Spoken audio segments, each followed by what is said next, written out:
The sermon this morning ended up with a somewhat misleading title. When I turned the title in before Christmas, I knew what I wanted to research and write about: an economy that would function well and fairly for everyone. After I did all that research and all that thinking, I realized that the most crucial thing that could be done in the next 20 minutes is to help you understand why a wealth-stratified society is a bad thing, and what exactly is endangered by this situation.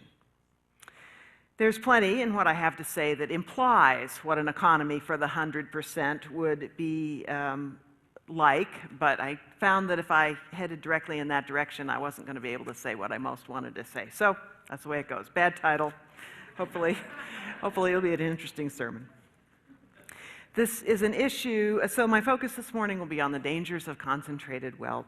It's an issue which transcends politics, although it is, at the moment, very politicized. It's an issue in the end, though, of values, of what we love and what we care about and what we want for our children.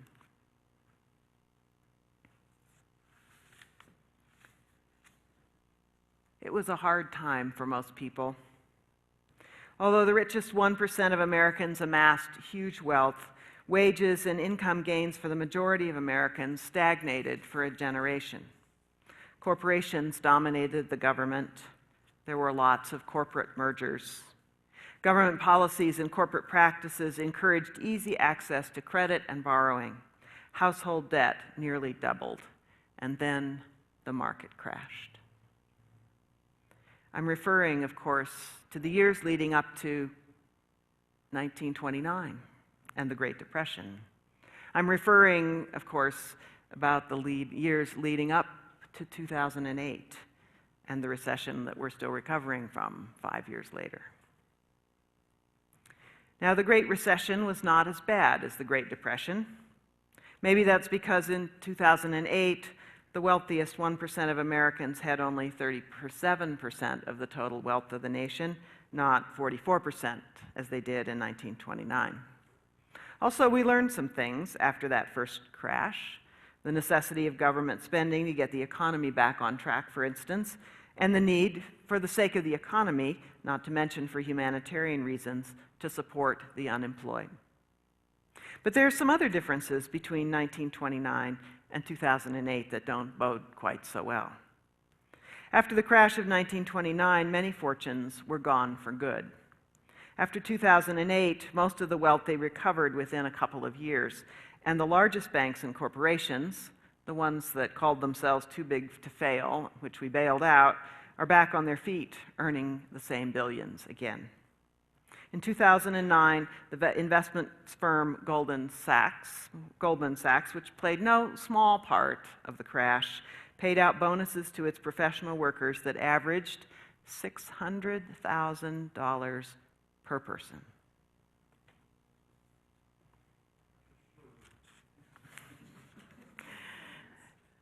It's the smaller businesses and the less wealthy people that took the bruising, of course, and people of color more than white people, and younger people more than older people. It's the middle class in general, which is smaller and scareder than it was in 1970, much less able to launch its children into a life resembling their parents' life, and facing retirement with panic. They're the ones who suffered. The age of excess that ended in 1929 had two phases: the Gilded Age, which preceded World War I, and the Roaring Twenties, which preceded the Great Depression. After the excesses of the Gilded Age, America began to put the reins on the vast amassing of wealth, which had produced the stratified society, which many people saw as just not the American way. Graduated income tax and inheritance taxes were already in place in 1929, and after the market crash, regulations on corporate power, the taxing of corporations, and a strengthening of the power of labor to negotiate with corporations was added to the agenda. By the end of World War II, with the addition of the GI Bill and government programs to increase home and farm ownership, American society had become much more equal again. There were still very wealthy people in America who could buy more or less whatever they want, set up their children handsomely in life, wield power in politics, and assure themselves that they were indeed amongst the richest of Americans. But those very wealthy people had much less of the total pie than they had before or have now. There was considerable sustained economic growth during that era, the 1950s and 60s, and the very wealthy benefited from that growth too. Their fortunes grew at about the same rate as the economy. Isn't that how it should be? That era ended. Although the graduated income tax stayed in place in theory, as I'm sure you know, most secretaries pay a higher percentage of their stagnant incomes in taxes than the highly compensated CEOs they work for.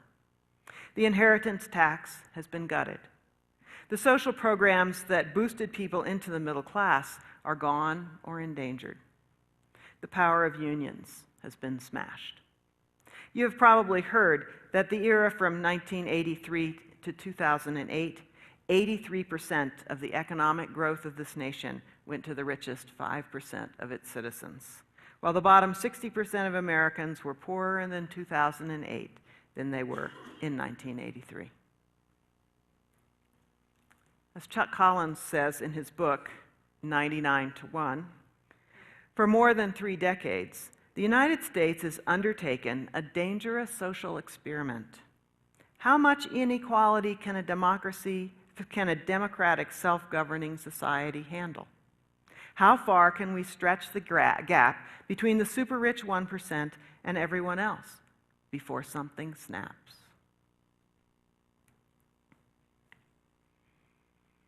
I've watched all this happen through my adulthood and wondered how long it would take for people to wake up and start getting outraged.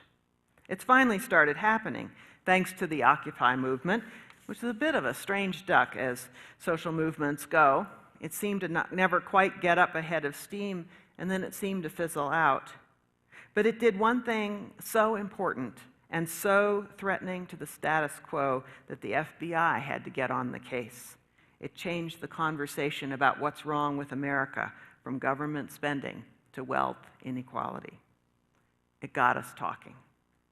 Now we've come to understand that this inequality was not the consequence of globalization or technology change or even the inevitabilities of the marketplace.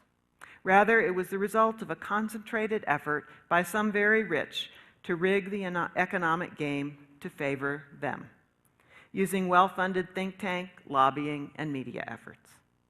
From tax laws to deregulation to corporate safety net issues, government action was deliberately shaped to allow those who were already very wealthy to amass an ever-increasing share of the nation's economic benefits. Why, before Occupy, did we not talk about this?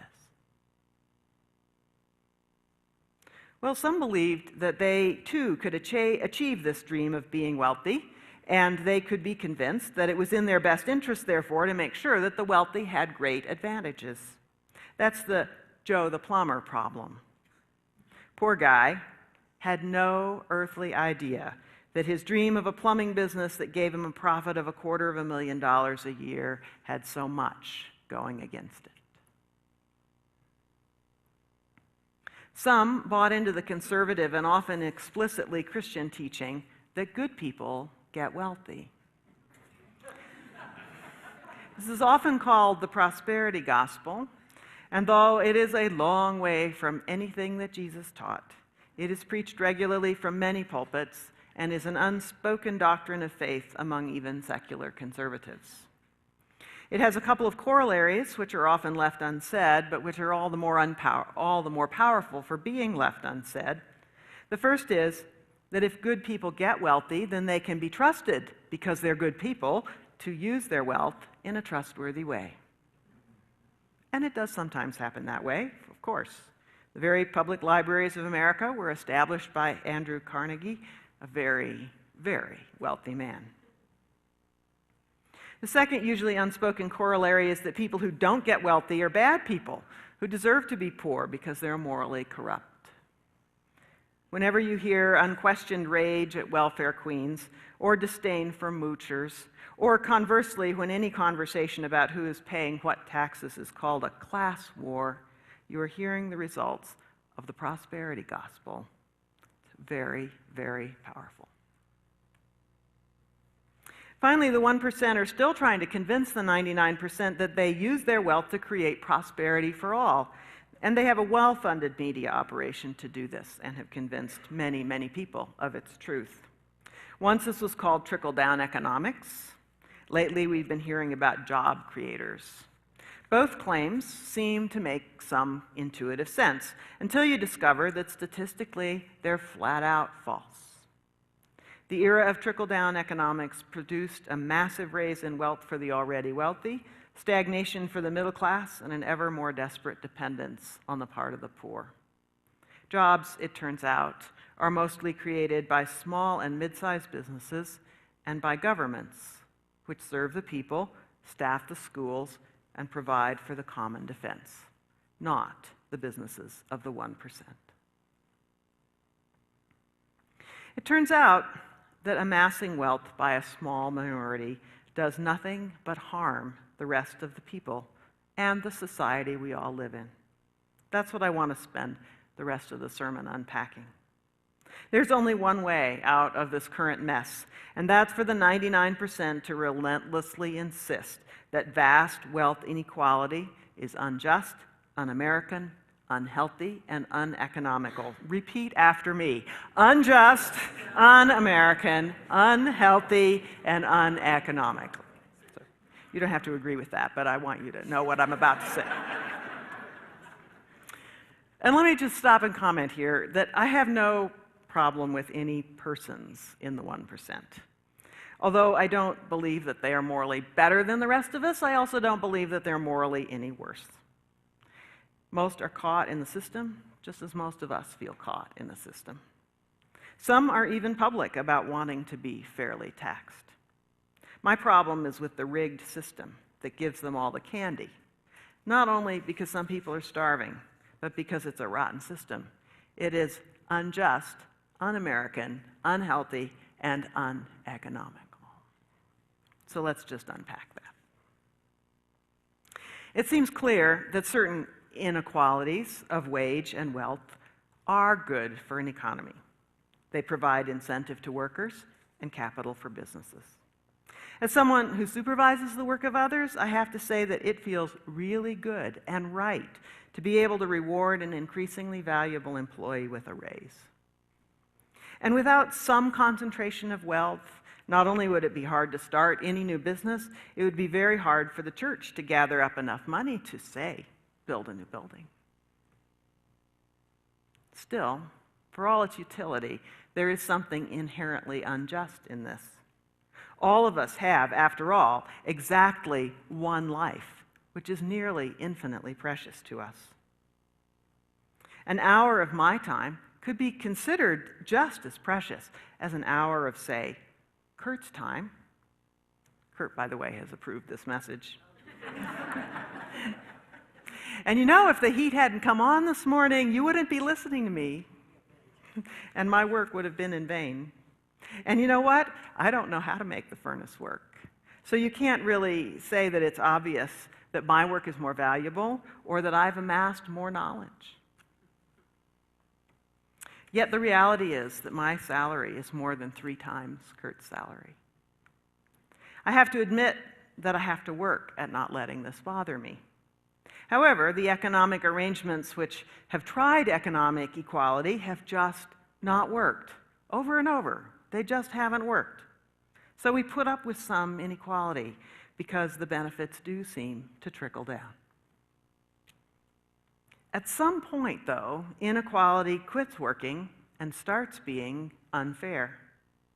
We can argue where that point is, but it's clear that a point exists. Do you think it's okay to value the work of the CEO or the senior minister at 42 times that as 42 times more valuable than that of the average worker? Not the janitor, mind you, but the average worker in the business? The average salary paid to everybody except the CEO? Is the work of the CEO 40 times 2 times as valuable to the company as that of the guy who keeps the database running, not to mention the guy who keeps the building warm so everybody can work. Just to give you a concrete image, those of you who are math challenged, if we were doing this here, I'd be making $1 million a year. So thanks for not tempting me. Kind of boggles the mind, though, doesn't it? You might be able to make the case that that kind of compensation is objectively necessary to keep the economy running. But another possibility is that the class of folks who are CEOs have rigged the system and taken advantage of their power.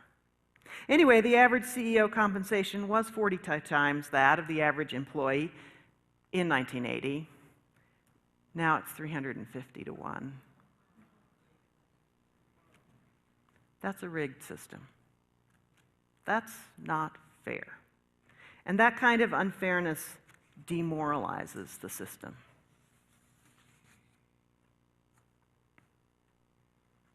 Large concentrations of wealth are un-American. What makes America America? Well, our founders, as you heard, 2 generations of leaders at 2 different points in American history were very clear on this. America is a country with a healthy middle class of citizens who have enough education, leisure, and hope for the future to take part in the common life of democracy. Each time inequality has greatly increased, the middle class has been shrunken and damaged. Twice before, this has been considered serious enough to fix. Also, vast wealth inequality dissolves our greatest and most hopeful story, the American dream. The American dream is that almost any motivated person, no matter their parents' socioeconomic status, can work hard and enjoy a good life. The corollary, usually unspoken, is that unmotivated and untalented persons will fall in status, and that that's a good thing because we don't want the power of money in the hands of the incompetent or the dissolute. The American dream is not a magic formula. It only works if society aids the talented and motivated young people who aspire to arise out of poverty. The American dream is 100% dependent on good public schools, on available health care, on reasonably safe neighborhoods, labor law that gives even the poorest parents time with their children, an affordable college tuition, just to mention a few parts of the social safety net which are sorely frayed when too much of society's wealth trickles up to a few. The American dream is very tattered at the moment. Last fall, studies reported that college freshmen from poor backgrounds, no matter how smart they were and no matter how hard they worked, left college in much higher proportion than freshmen from more privileged backgrounds. Their schools just hadn't prepared them. They had to work long hours at jobs to earn enough money to stay in college. It was just too much. Way too many of them just couldn't do it. The end of the American dream is the end of the America that we cherish. The United States is now one of the least mobile societies in the developed world. At the other end of the spectrum, the American dream eschews the often dissolute aristocracy of inherited wealth, such as the Founding Fathers disliked so much in France and England. But when people are allowed to amass fortunes so large that there's no way they can spend it all, no need for their children or grandchildren or even great-grandchildren to ever work for a living, you have set just that kind of scene again. Inheritance taxes have been used in the past to fund government, but their main job is to lessen the impact of what past leaders of our nation considered the scourge of inherited wealth. Thirdly, vast concentrations of wealth damage democracy. Money is power. It is power in the halls of government and is power in the ballot box. It is true that the 99% can still vote, but they vote based on what they hear in advertising and media. It is a human truth that the more often you hear something, the harder it is not to believe it. And even if the populace resists and votes for the officials who really have their interest in mind, once elected officials are in office, they are besieged by paid lobbyists who want to tell them what to think, what is true, and how to vote. And elected officials are human beings too. They also suffer from the more they hear something, the harder it is for them not to believe it. There are 22 full-time lobbyists in Washington for every elected member of Congress. That's up from 5 in 1970.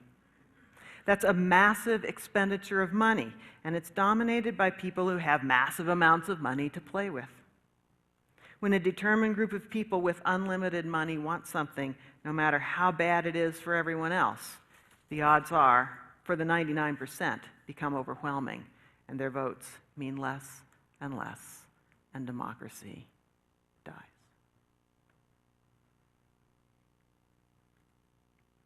A stratified society is an unhealthy society. All this makes us sick.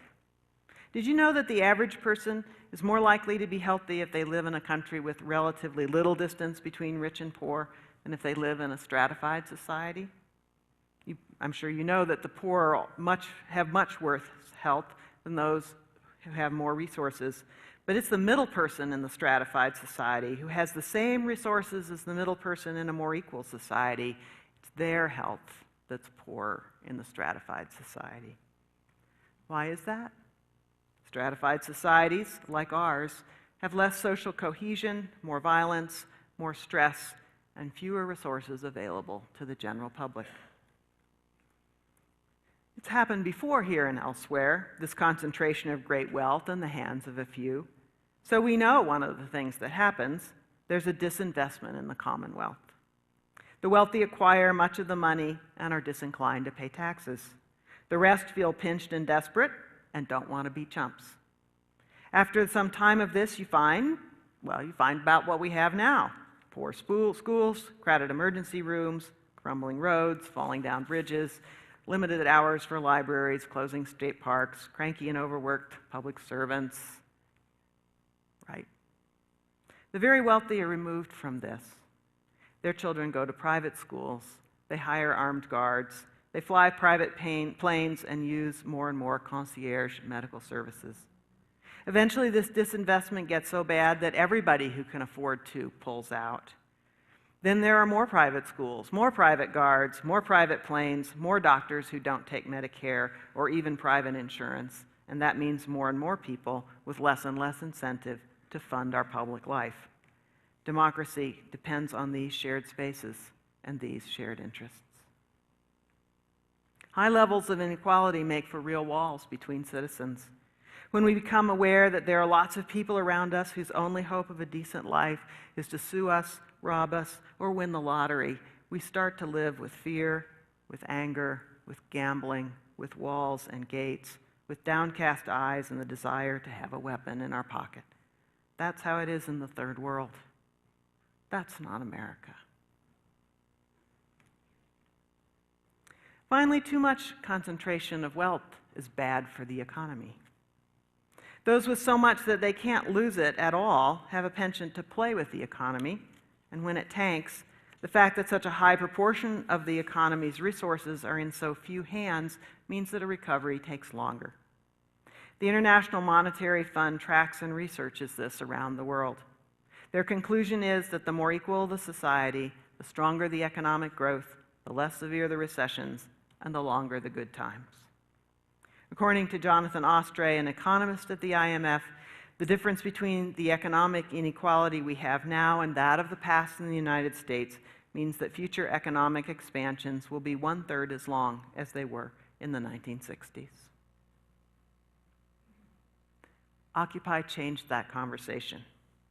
It's up to us to keep it changed. Your part is to remember that great concentrations of wealth are unjust, un-American, unhealthy, and uneconomical.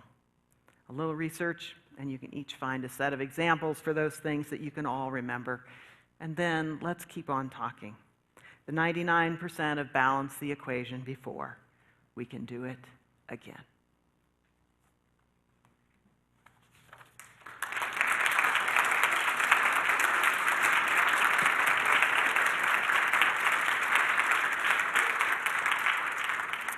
Closing hymn is number